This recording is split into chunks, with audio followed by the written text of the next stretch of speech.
আমি কমপ্লাই করে প্রায় 12-13 মিনিট আগে, 6টার আগেই কালকে ভবানী ভবনে গেছি এবং 11:30টার কাছাকাছি ইন্টারোগেশন প্রশ্ন উত্তর পর্ব শেষ হয়, প্রায় 5.5 ঘন্টা ধরে চলে এবং আমাকে আবার সেখানে একটা নোটিশ দিয়ে আগামী 14 তারিখ অ্যাপিয়ার করার জন্য বলা হয়। আমি 14 তারিখ কলকাতায় আছি, আমি 14 তারিখ অ্যাপিয়ার করবো আবার। আমি কোনো তদন্ত এড়িয়ে যাইনি। আমাকে দিল্লিতেও তদন্তকারী সংস্থা যখন ডেকেছে আমি গেছি, কলকাতাতেও নিজাম প্যালেস হোক, এদিকে সিজিও হেডকোয়ার্টার হোক, ইডির কাছে হোক, আমি গেছি।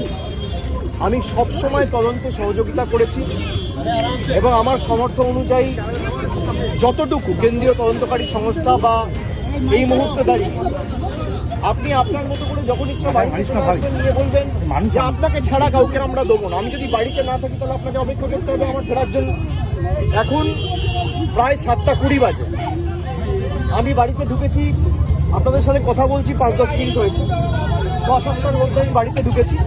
আমি ঢুকে দেখছি সিআইডির প্রতিনিধিরা নেই, তারা ফিরে গেছে। তারা যদি পরবর্তীকালে আমাকে ফোন করে আসে, আমার সাথে যোগাযোগ করে আসে এবং আমাকে বলে কোন সময়ে গেলে আমি বাড়িতে থাকবো, তখন নোটিশ দেবে, আমি নিশ্চিতভাবে জানাবো। আমি যখন বাড়িতে উপস্থিত নই সশরীরে, তখন যদি তারা এসে নোটিশ, তখন যদি তারা আসে নোটিশ দিতে এবং একদম স্পষ্টভাবে বলে যে আপনাকে ছাড়া কাউকে নোটিশ আমরা দেবো না, আপনার হয়ে কেউ যদি রিসিভ করতে চায় সেই সুযোগ পাবে না, তাহলে আপনাকে আমার ফেরার জন্য অপেক্ষা করতে হবে। তো আমি আপনাদের মাধ্যমে আমি অনুরোধ করব যে যারা নোটিশ দিতে এসেছিল আপনারা যদি আসেন নিশ্চিতভাবে যোগাযোগ করে আসুন, আর না হলে অপেক্ষা করুন। আমি যখন ফিরবো আমি তখনই এই নোটিশটা আপনাদের তরফ থেকে, আপনাদের কাছ থেকে নিতে পারবো। আপনারা যারা আমাকে প্রশ্ন করছেন আপনি তদন্ত এড়িয়ে যাচ্ছেন, আমি কোনো তদন্ত এড়িয়ে যাইনি, আমার দোকানোর কিচ্ছু নেই। আমি কেন্দ্র তদন্তকারী সংস্থার সম্মুখীন হয়েছি এখনো পর্যন্ত 8 থেকে 10 বার।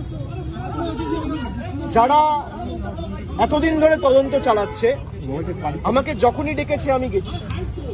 আমাকে সিআইডি সামান দিয়েছিল, প্রথম সামান 30 তারিখ।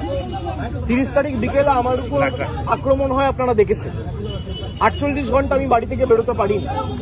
আমি সময় চেয়েছিলাম, আমাকে 8 তারিখ ডাকা হয়েছে। 8 তারিখ আমি ছিলাম না। আমি 6 তারিখ দিল্লির উদ্দেশ্যে রওনা দিয়েছিলাম, ইন্ডিয়া জোটের মিটিং ছিল। 8 তারিখ তারা জানে যখন আমি দিল্লিতে, তখন 8 তারিখ বিকেলে নোটিশ দিয়ে বলা হচ্ছে 9 তারিখে আসুন। 9 তারিখেও আমার বৈঠক ছিল।